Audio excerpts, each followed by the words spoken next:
बिस्मिल्लाहिर्रहमानिर्रहीम। अस्सलाम वालेकुम। कुरान पाक के दूसरे पारे की इब्तिदाई आयात में अल्लाह रब्बुल इज़्ज़त ने किबले की तब्दीली का हुक्म दिया।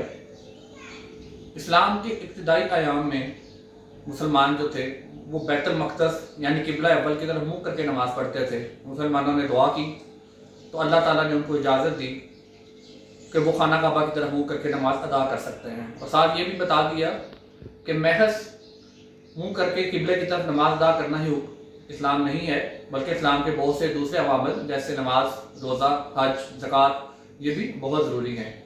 अल्लाह रब्बुल इज़्ज़त ने फरमाया कि ज़िक्र करो मेरा, और जो मेरा ज़िक्र करेगा उसका दिल तरोताज़ा रहेगा, और जो मेरा जितना ज़िक्र करेगा मैं उसको उतना ही याद में भी रखूँगा। अल्लाह ने सब्र करने का हुक्म दिया। कोई भी मुश्किल, कोई भी आजमाइश इंसान की ज़िंदगी में आए तो उसे चाहिए कि वो सब्र से काम ले, क्योंकि तकलीफ़ देकर अब हमें आजमाते हैं कि मेरा बंदा मेरी तरफ रुजू करता है कि नहीं। और अगर हम सब्र करेंगे तो तकलीफ़ ने तो अपने वक्त पर ही ख़त्म होना है, तो सब्र का अजर अल्लाह के यहाँ बहुत ज़्यादा है।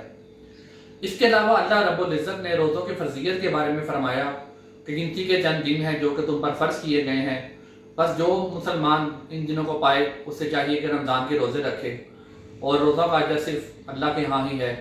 कोई भी इंसान इसके बारे में सोच नहीं सकता कि रोज़े के बदले अल्लाह ताला ने उसके लिए क्या इनामात रखे हैं।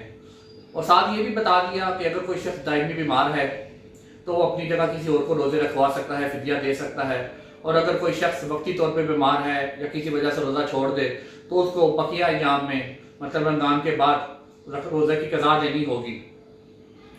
इन्हें आयत मुबारका में आगे जाके अल्लाह रब्बुल इज़्ज़त ने सफ़ा मरवा की सही के बारे में भी बताया है कि वो उम्रे और हज का एक बुनियादी रुकन है, और अल्लाह ताला ने बताया कि इस्लाम के बुनियादी अरकान जैसे नमाज, रोज़ा, हज, ज़कात और हुकूक़ुल इबाद का ख्याल रखना ये तमाम मुसलमानों पर फ़र्ज़ है, और ये कि इन तमाम अमाल के बारे में क़यामत के दिन पूछा जाएगा।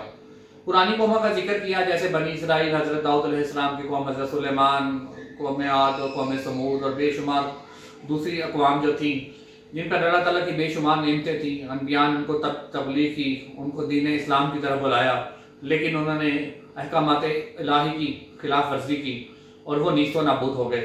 याद रखे कि अल्लाह ताला ने किसी भी कौम को जब भी किसी बड़े अजाब में जहाँ उनको फना कर देने वाला अजाब नाज़िल किया, उससे पहले उनको बेशुमार वार्निंग्स दी गई ताकि वो सुधर जाएँ और ऐसे कामों से बाज आ जाएँ जो अल्लाह रब्बुल इज़्ज़त की नाराज़गी का मूजब बनते हैं।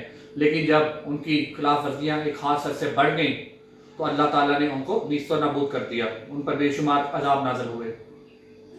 यह हमारी उम्मत की खुशकिस्मती है कि तमाम तर गुनाहों, कबीरा गुनाहों और बेशुमार नाफरमानियों के बावजूद अल्लाह ताला हमारे ऊपर कोई इज्तिमाई अजाब नाज़िल नहीं करते। नबी पाक सल्लल्लाहु अलैहि वसल्लम की उम्मत होने के नाते हम पर ख़ास रहमत है अल्लाह की कि हम छोटी छोटी मुश्किलात और तकालीफ का शिकार ज़रूर होते हैं, लेकिन अल्लाह ताला हमारे गुनाहों के सबब हमें बड़े अजाब से मुब्तला नहीं करते, और ऐसी उम्मतों वाला काम हमारे साथ नहीं हुआ कि जिनको अल्लाह ताला ने सफ़ा हस्ती से मिटा दिया।